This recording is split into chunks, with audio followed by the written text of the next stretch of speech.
Dr. Andes Haji Ulias Taha MPD disilakan.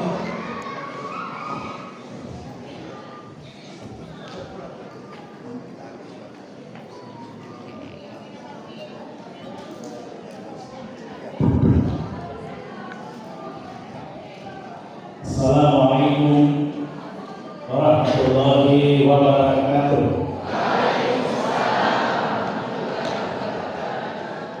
Salam sejahtera untuk kita sekalian. Salam, Om Swastiastu, Namo Buddhaya, salam kebajikan. Bismillahirrahmanirrahim. La haula wala quwwata illa billah. Asyhadu an la ilaha illallah wahdahu la syarika lah. Wa asyhadu anna sayyidina Muhammadan abduhu wa rasuluh. Allahumma shalli wa sallim ala sayyidina Muhammadin wa ala alihi wa sahbihi wa mawala. Yang saya hormati Sayyidul Hajat, Sayyidul Bali, para kader Kementerian Agama Kota Manado, Ibu Haja BRI, beserta seluruh pejabat di Kementerian Agama. Yang saya hormati para bagian berusaha, yang saya hormati para bagian PHU, yang saya hormati para kepala madrasah, saya hormati para urusan agama, dan saya hormati para penyuluh, penghulu, pengawas, dan seluruh aparatur sipil negara Kementerian Agama Kota Manado, baik PNS maupun P3K, BPNPN, dan para juru foto juga yang saya hormati. Alhamdulillah, puji dan syukur alhamdulillah kita kirimkan kepada Allah Subhanahu wa taala, Tuhan yang Maha Kuasa, atas segala limpahan rahmat-Nya, atas hidayah-Nya. Pada siang hari ini kita bisa berkumpul dalam rangka kegiatan kunjungan kepala kantor Kementerian Agama yang baru dalam jabatan, tapi alhamdulillah lama dalam persahabatan, dan sekaligus dikaitkan dengan penguatan moderasi beragama di Kementerian Agama Kota Manado. Tak lupa bagi saudara-saudara kaum muslimin, kita kirimkan selawat serta salam kepada junjungan kita baginda Rasulullah Muhammad SAW, kepada para sahabatnya, kerabatnya, insya Allah percikannya akan sampai pada kita sekalian. Bapak Ibu yang saya hormati, pertama tentu saya menyampaikan terima kasih pada para kantor Kementerian Agama Kota Manado yang sudah mengundang kami untuk melakukan pembinaan dan sekaligus penguatan moderasi beragama. Memang benar apa yang disampaikan tadi, kami sudah berkunjung di tempat yang jauh, tapi yang dekat belum dikunjungi. Saya sudah berpikir kalau tidak diundang juga, saya akan beranikan diri berangkat sendiri. Tapi alhamdulillah hari ini terundang. Maka sebab itu saya sampaikan terima kasih pada seluruh jajaran Kementerian Agama Kota Manado. Yang kedua, saya merasa bangga di laporan dari kepala kantor ada progres, ada kemajuan yang terjadi di Kementerian Agama Kota Manado. Kita bersyukur karena Bapak dan Ibu sekalian, Manado ini adalah ibu kota provinsi. Karena ibu kota provinsi, maka seharusnya dan selayaknya pelayanan Kementerian Agama itu lebih baik dari Kementerian Agama di kabupaten kota yang lain. Itu kuncinya. Maka kemudian kalau Kementerian Agama Kota Manado pelayanan yang buruk, maka ini akan mencerminkan pelayanan yang buruk di provinsi. Maka sebab itu terima kasih. Namun saya diberikan kesempatan untuk melakukan dua hal pada hari ini. Pertama, bicara moderasi beragama karena ini di live streaming. Kita streaming ya. Jadi bicara moderasi, lalu kemudian bicara pembinaan. Maka kalau sudah bicara dua begini berarti dua amplop. Makanya saya harus pisahkan.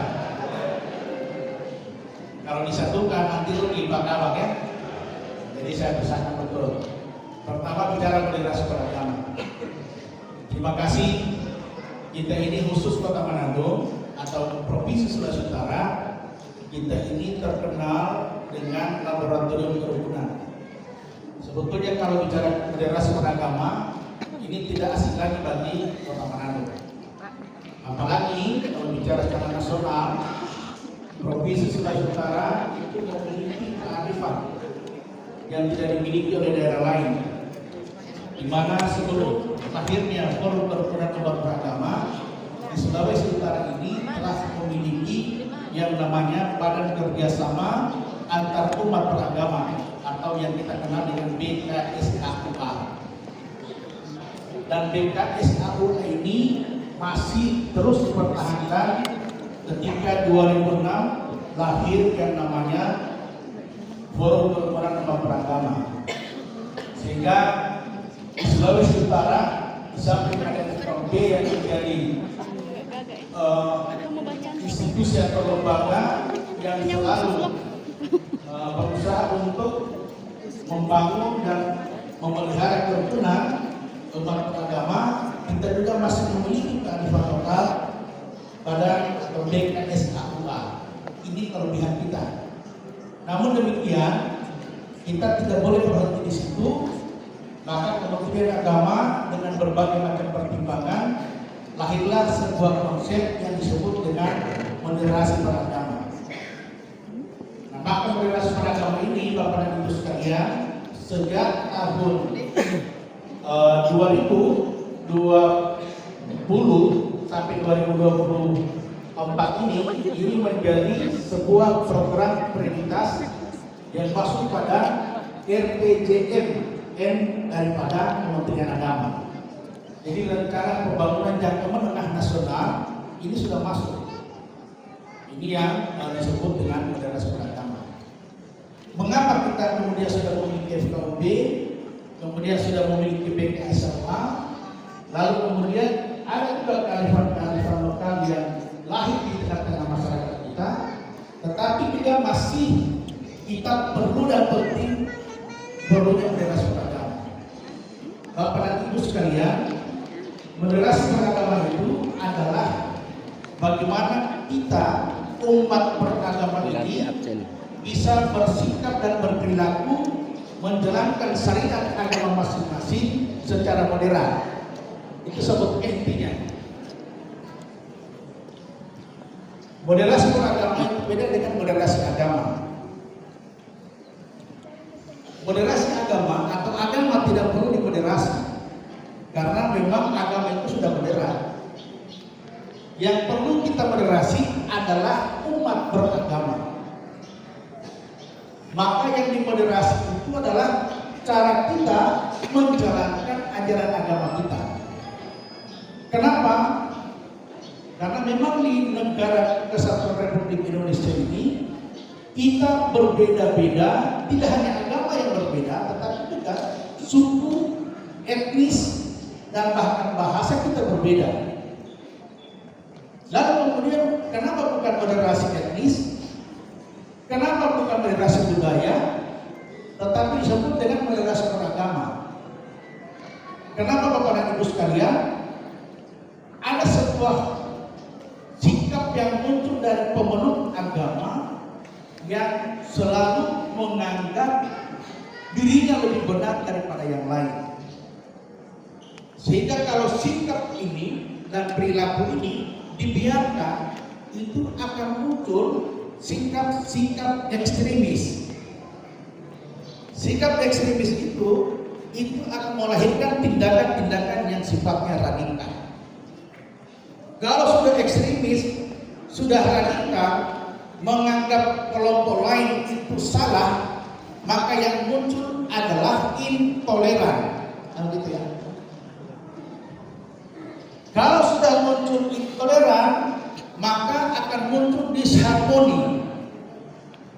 Maka inilah kemudian Kementerian Agama dengan konsep yang luar biasa dilahirkan oleh Menteri Agama pada zaman Lukman Hakim Saifuddin, yaitu konsep moderasi beragama yang luar biasa. sampai hari ini, bahkan Bapak dan Ibu sekalian, kita bersyukur sudah ada peraturan Presiden nomor 58 tahun 2023 yang kemarin pada tahun lalu terbit.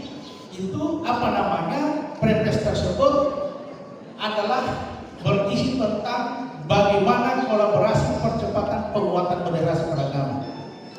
Moderasi beragama tidak hanya menjadi tugas dari Kementerian Agama, tetapi menjadi tugas daripada seluruh kementerian lembaga. Makanya kita Kementerian Agama akan menjadi lebih ringan lagi. Alhamdulillah, kemarin di PKN 1 ini menjadi proyek perubahan saya. Dan ini akan kita lakukan MOU dengan lembaga instansi di Provinsi Sulawesi Utara. Ini akan kita selalu lakukan Bapak dan Ibu sekalian. Ini penting. Meskipun kita ini adalah daerah yang dianggap sangat toleran, kita ini dianggap bahwa daerah yang rukun, tetapi kita tidak boleh lengah dengan itu. Ada saja ria-ria yang akan muncul, ada kelompok-kelompok yang memiliki kepentingan untuk bisa membuat kita tidak rukun. Kenapa Bapak dan Ibu sekalian? Karena kadang-kadang tidak rukun atau tidak harmonis itu kadang-kadang juga bisa mendapatkan rezeki bagi kelompok-kelompok kepentingan. Nah, ini harus kita jaga bersama. Kementerian Agama, khususnya Kementerian Agama Kota Manado yang jumlahnya luar biasa, ini mudah-mudahan ini bisa menjadi pelopor penguatan moderasi beragama. Maka sebab itu tadi dilaporkan oleh Kepala Kementerian Agama, APC berbukan obat beragama terpidana. Penyuruh ada pertemuan secara berkala luar biasa. Ini harus kita lakukan dan kita selalu di-update terus. Kita tidak boleh berhenti dan jangan pernah lelah untuk melayani umat. Hari ini kita berada di tengah-tengah atau berada di situasi atau suasana politik. Bisa saja Bapak dan Ibu sekalian, Kementerian Agama ini akan dilihat menjadi sesuatu yang kita ini dilihat cantik Bapak dan Ibu sekalian, menarik. Kenapa? Karena kita memiliki rumah. Makanya para penyuluh, para imam, ini mulai sekarang ini banyak yang merayu-rayu. Banyak ini mendatangi, banyak tiba-tiba menjadi orang yang baik, mendatangi imam, mendatangi penyuluh, terutama penyuluh non PNS. Makanya hati-hati Bapak dan Ibu sekalian. Anda ini seperti wanita cantik yang menarik bagi para politisi. Dan saat ini Anda mulai didekati, tapi Anda tidak menyadari bahwa Anda hanya dibutuhkan sewaktu-waktu ketika mereka memiliki kepentingan. Maka saya tidak melarang dan juga saya tidak menyuruh, hanya saja berhati-hatilah. Ada kepentingan-kepentingan yang datang kemudian tanpa melihat apa sesungguhnya substansi daripada apa yang menjadi tugas Kementerian Agama. Para kepala kantor urusan agama, apalagi para PNS, ASN, hati-hati.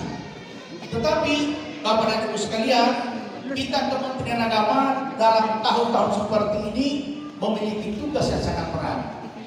Kita diminta untuk bagaimana kita bisa memproteksi kelompok-kelompok tertentu yang ingin mempolitisasi agama. Ini yang kita kenal di dalam tahun politik itu adalah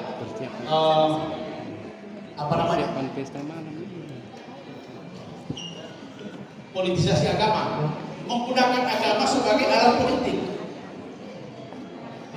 politik identitas. Iya, orang tiba-tiba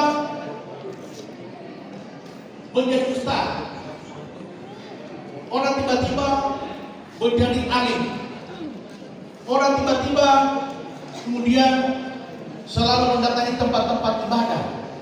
Ini karena tahun politik Bapak dan Ibu sekalian. Maka sebab itu tugas Kementerian Agama bagaimana menjaga ini supaya betul-betul kelompok-kelompok kepentingan ini tidak akan menggunakan agama menjadi alat politik.